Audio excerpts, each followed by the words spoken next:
Thanks for joining me in this video. This video is about discussing what are the main criteria that an immigration officer looks at when they assess a labor market impact assessment. So there are 6 factors that they have to look at, that they have to assess before making a positive labor market impact assessment.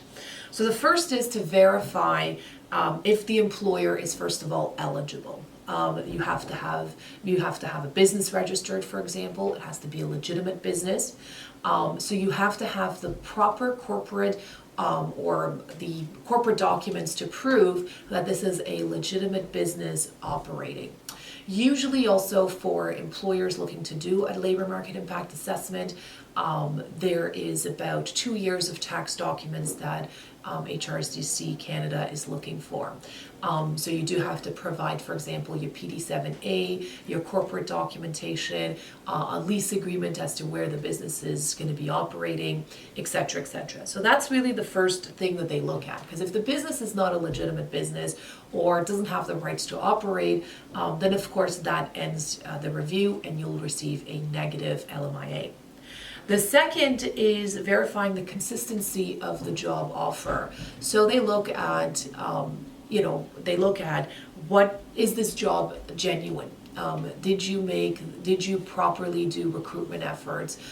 Is it consistent with what the province is looking for? So you can look at Stats Canada to see what your region employment rate is for that particular occupation. So they look at that. So let's say if you're offering a job where the employment rate in that particular occupation is extremely low, then you have to demonstrate that you've done proper recruitment efforts to try to hire a Canadian in that region.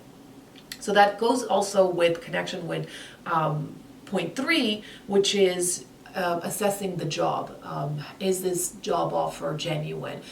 Is this something that you truly need? There's a lot of people who try to bring over their friends and family and they make these LMIA applications.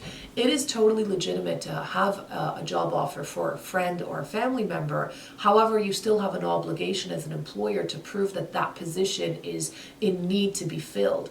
And that you didn't just create a position just so that the applicant can get status in Canada.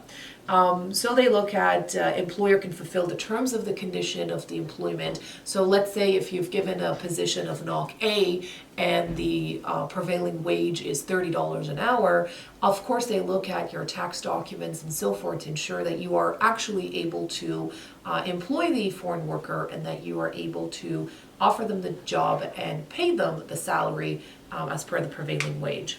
So that's number 3. Number 4, which is a very, very important criteria, is assessing the language requirements of the job. Now, it used to be that you could put any language on the application to say, okay, I need a Spanish-speaking individual because my clientele is Spanish.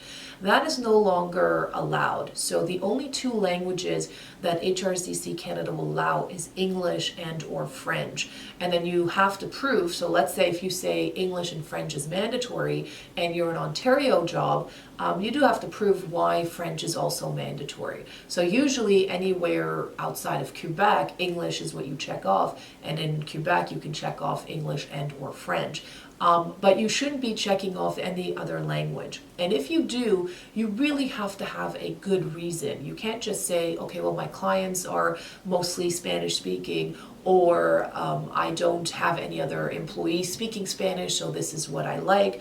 It has to be concrete. So a good example would be if the position is a Spanish translator position.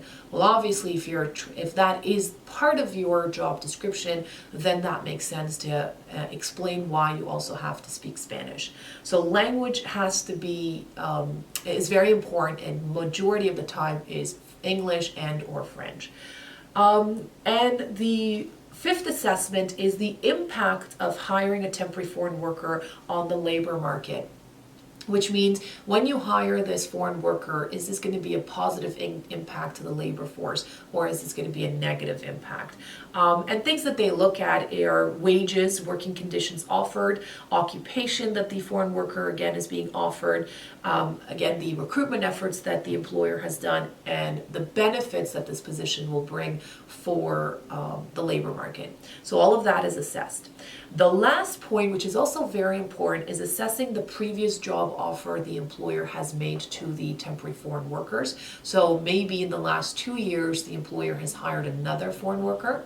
So if that's the case, then they do review the employer, making sure that the employer was and is still compliant with the previous positive labor market impact assessment. So, for example, the employer has hired a foreign worker about 2 years ago, and the prevailing wage was $30 per hour, and now they want to hire another foreign worker.